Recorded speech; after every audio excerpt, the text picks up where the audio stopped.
വചനത്തിന്റെ ശക്തി ആ വ്യക്തിയുടെ മേൽ വെളിപ്പെട്ട് കഴിഞ്ഞപ്പോൾ രോഗസൗഖ്യോടെ ഉണ്ടായി.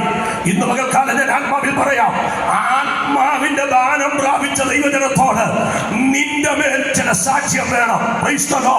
നീ ദേശത്ത് സാക്ഷ്യമുള്ളവനാണെങ്കിൽ, നീ ദേശത്ത് സാക്ഷ്യമുള്ളവനാണെങ്കിൽ ആത്മാക്കളെ ദൈവം തരാൻ വിശ്വസ്തനാ. ഇന്നെന്റെ ചർച്ചിൽ ആക്റ്റീവോടെ ആ കുടുംബം ആരാധിക്കുകയാ. എന്തുകൊണ്ടാണ് ഞാൻ ഇന്ന് പകൽക്കാലം പറയുന്നത്? ഹല്ലേലൂയ, നമുക്കൊരു സാക്ഷ്യം ആവശ്യമാ. ഹല്ലേലൂയ, ദൈവദാസന്മാർക്ക്, ദൈവമക്കൾക്ക്, അവൻ നമ്മുടെ തലമുറകൾക്ക് അവൻ നല്ല സാക്ഷ്യം വേണം. നല്ല സാക്ഷ്യമുണ്ടെങ്കിൽ നമ്മുടെ സഭകളിൽ ആത്മാക്കൾ നിറയപ്പെടുകയുള്ളൂ. Praise the lord. ഹല്ലേലൂയ. അത് വിശ്വസിക്കുന്നുണ്ടോ ഇന്ന് പകൽക്കാലം? ആമേൻ. വീണ്ടും ഞാൻ ആ ദൂതിലേക്കൊന്ന് മടങ്ങി വരികയാ.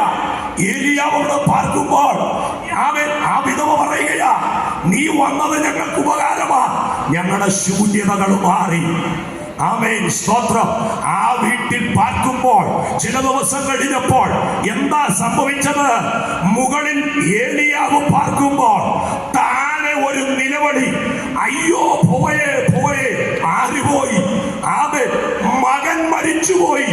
ഇപ്പോൾ നോക്കിക്കേ, ഏലിയാവിനെ ആ സ്ത്രീ കുറ്റപ്പെടുത്തുകയാ, സാക്ഷ്യത്തെ ഇല്ലാതാക്കാൻ നോക്കുകയാ. പക്ഷേ ഇത് കേട്ടിട്ട് ഇറങ്ങി ഓടുകയില്ല. നിനക്കെതിരെ ദൂഷി പറയാ, നിനക്കെതിരെ നിന്ന പറയാ, നിനക്കെതിരെ അപമാനം പറയാ, നിന്നെ തള്ളി പുറത്തു കളയാ. പക്ഷെ ഒരു കാര്യം നീ മറന്നു പോകരുത്, നിന്നെ കൈവിടാത്ത ഒരു ദൈവമുണ്ട്.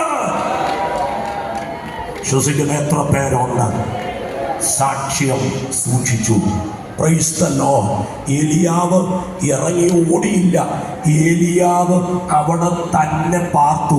എന്നിട്ട് അടുത്ത കാര്യം ചെയ്തതെന്താണെന്ന് അറിയാമോ? ഏലിയാവ് താഴേക്ക് ഇറങ്ങി വന്ന് ആ കുട്ടിയെ തോളത്തെടുത്തുകൊണ്ട് അവൻ കിടന്ന റൂമിലേക്ക് പോയി. Price the Lord. ഇന്ന് പകൽ ഇവിടെ ഇരിക്കുന്നവരോട് പരിശുദ്ധാത്മാവ് ഇങ്ങനെ പറയുക, തള്ളിക്കളയരുത് വിഷയങ്ങള്. അത് വിടുതലുള്ള വിഷയമാ. നീ അതിനെ ഉപേക്ഷിച്ച് കളയരുത്. നീ വിശ്വാസത്തോടെ പ്രാർത്ഥിച്ചാൽ അത് അത്ഭുതമായി സംഭവിക്കുമെന്ന്. Praise the lord. ഏലിയാവ് എന്താ അവിടെ ചെയ്തത്? ഏലിയാവ് ചെയ്തത് ഇതുവരെയും ചെയ്യാത്തൊരു ശുശ്രൂഷയാ. Praise the Lord.